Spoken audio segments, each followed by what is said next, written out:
Okay, something I want to chat with you about. In order to change, in order to break cycles, in order to evolve, adapt, level up, in order to heal, we must get uncomfortable.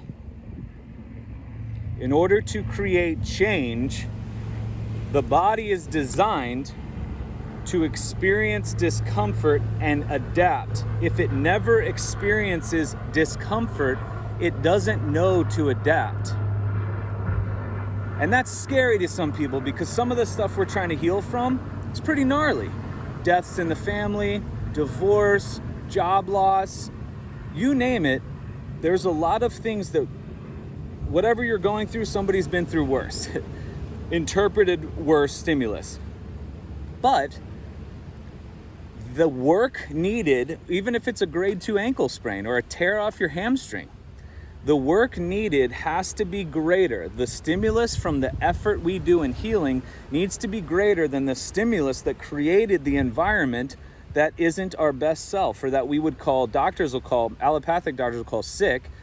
It's a state of being, the body's trying to heal itself. But what it's feeling and going through, we need to kind of stimulate and create this internal environment that's more radical and gnarly than the one that caused it. And for some, you almost can't even imagine that. It's like, damn, I can't go through worse than that, but you have to. I'm sorry, that is the way we're designed. But here's the light. One, the body can heal from anything. That's pretty awesome. Two, this is why I keep talking about the 8 essentials. The belief in something greater than yourself that is organizing and orchestrating the healing. Your purpose, your reason based on your belief. What's your reasoning? Small, medium, large. Your community, your relationships. The ones that support your beliefs and your purpose, and the ones that challenge you.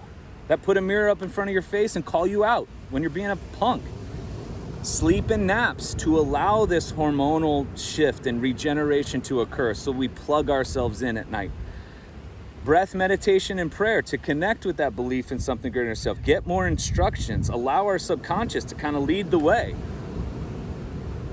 Get outside into natural light. Get on the other side of the window so that, as Chef Pete Evans said, our body's like a solar panel. It takes in that light and uses it as energetic processes for the regeneration and repair of the body. Nourishing ourselves with real good foods, homemade from a local farm if you can.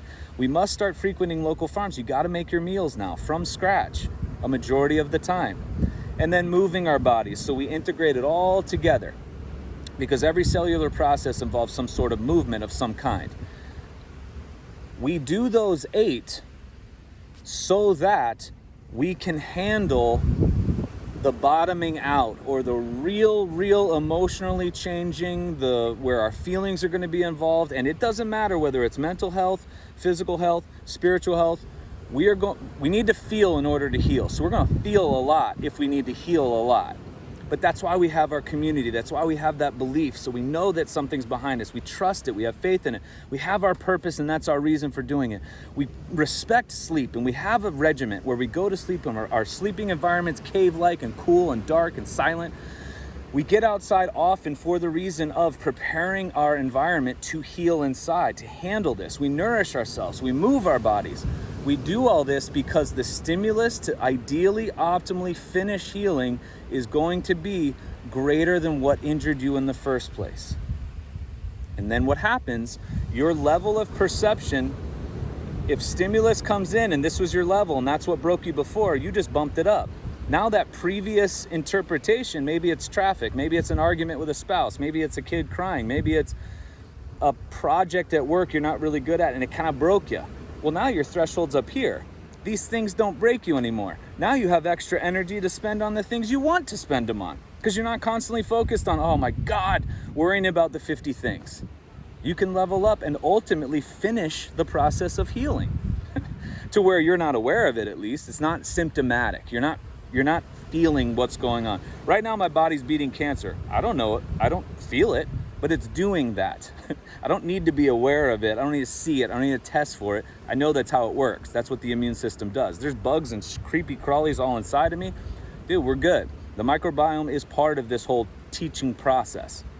So again, that's why a dry fast for 3 days needs to be spiritually challenging. That's why therapy needs to be very, very, very scary and open and vulnerable. You got to be vulnerable. That's why rehab with injuries, you don't even know what you're about to go through, spiritually, mentally, emotionally, and physically. All these things need to be tougher than the environment that created the change in the first place. Change only occurs when we get uncomfortable and when the stimulus is greater than what caused the problem in the first place, what caused the damage or the imbalance. Know that. Receive that. Trust that. It's not something to be scared of. It's just something that we get to go through. It's part of the process. It is life. That is life. That is it. That is the cycle. Okay? So you heal you, but only if you feel you. And what you have to feel in order to heal must be greater than what you felt that got you to where you are now. Keep that in mind.